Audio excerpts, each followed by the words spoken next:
Selamat berjumpa kembali dengan kami, channel Kisah Para Leluhur Nusantara.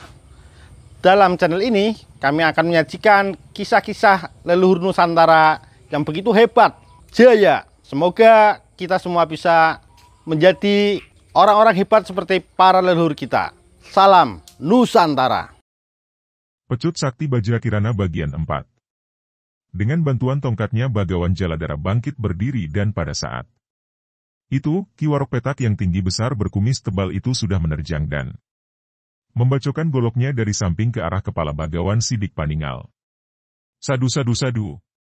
Sang Bagawan berseru dan sekali dia mengangkat lengan kirinya, dia sudah berhasil menangkap golok itu dan sekali rengut golok itu berpindah tangan lalu dipatahkan oleh jari-jari tangan sang Bagawan yang sakti. Ki Warok Petak memandang dengan mata terbelalak dan tidak berani bergerak lagi. Bagawan Jaladara membuang tongkat hitamnya dan dia melolos sesuatu dari pinggangnya, lalu menghampiri Bagawan Sidik Paningal sambil membentak dengan suara yang masih nyaring, "Sidik Paningal, lihat pusaka ini. Beranikah Andika menentangnya?" Bagawan Sidik Paningal menengadah untuk melihat benda itu. Seketika, mukanya menjadi pucat dan cepat dia berlutut dan menyembah ke arah pecut itu. Sebatang pecut yang panjang, gagangnya terbuat dari gading gajah dan pecut itu terbuat dari benang semacam lawe yang panjangnya ada 2 meter. "Saya tidak berani," kata sang Bagawan Sidik Paningal ketika melihat pecut itu. Dia segera mengenal cambuk itu yang bukan lain adalah pecut Sakti Bajrakirana, pusaka milik gurunya. Gurunya pernah memesan kepada para muridnya bahwa siapa yang kelak memiliki pecut itu, dialah orangnya yang menggantikan kedudukan gurunya dan harus ditaati oleh para murid lain. Dan sekarang, pecut itu berada di tangan Bagawan Jaladara. Sebagai seorang murid yang amat hormat dan patuh kepada gurunya, yaitu Sang Resi Limut Manik di puncak Semeru, Bagawan Sidik Paningal segera memberi hormat dan menyembah ketika melihat pecut wasiat itu. Engkau murid yang tidak patuh. Pecut pusaka sudah berada di tanganku. Dan engkau masih belum juga mau menuruti perintahku? Sidik Paningal, mulai sekarang aku perintahkan kepadamu untuk meninggalkan agama baru dan untuk membantu Bupati Wirosobo. Bagaimana, apakah engkau masih berani membangkang? Saya tidak berani membangkang, akan tetapi dahulu Bapak Guru sudah memberi peringatan agar kita jangan sampai terlibat dalam perang saudara. Karena itu aku tetap tidak dapat membantu Bupati Wirosobo kalau dia ingin memberontak terhadap Mataram. Kurang ajar. Bagawan Jaladara lalu menggerakkan kakinya menendang. Des.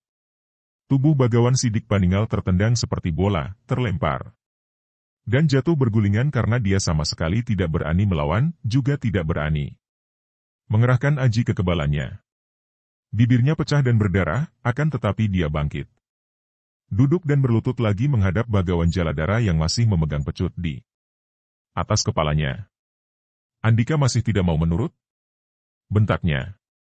"Sampai mati saya tidak akan dapat membantu kabupaten yang hendak memberontak terhadap Mataram. Bapak Guru sudah berpesan agar kita semua membantu Mataram, bukan melawannya." Tar tar tar.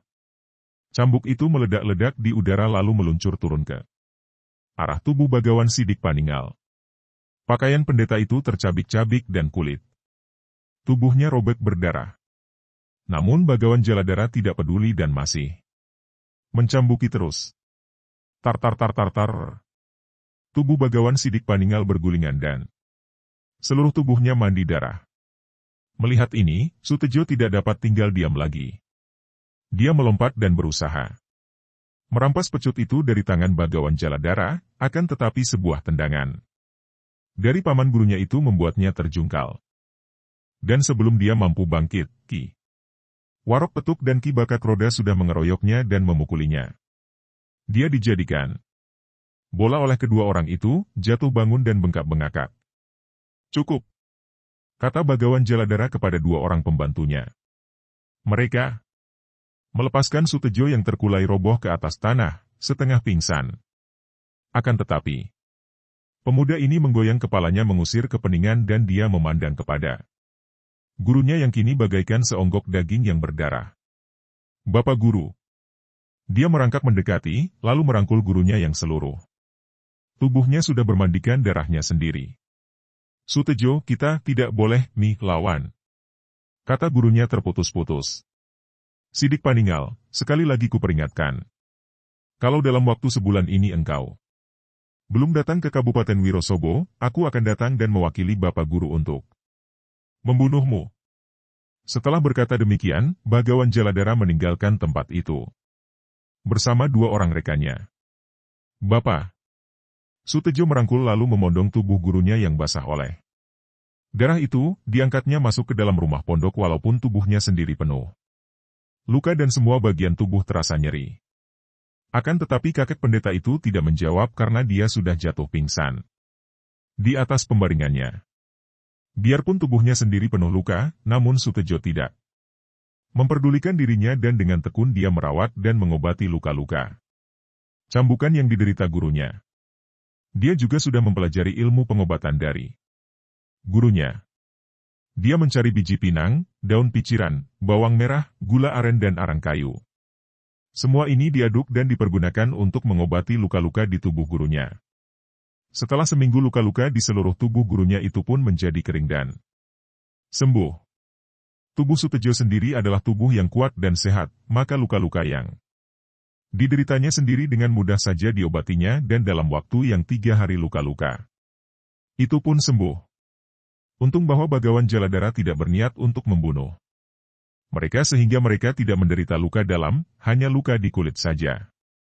Adapun Sutejo ketika dipukuli dua orang kawan Bagawan Jaladara telah mengerahkan ilmu kekebalannya Kawoco sehingga dia pun tidak menderita luka dalam. Pada hari ke-8, seperti biasa Bagawan Sidik Paninggal sudah bangun dari tidurnya dan bersama muridnya dia sarapan pagi. Keadaan mereka biasa saja seolah tidak pernah terjadi sesuatu. Bapak, bolehkah saya bertanya?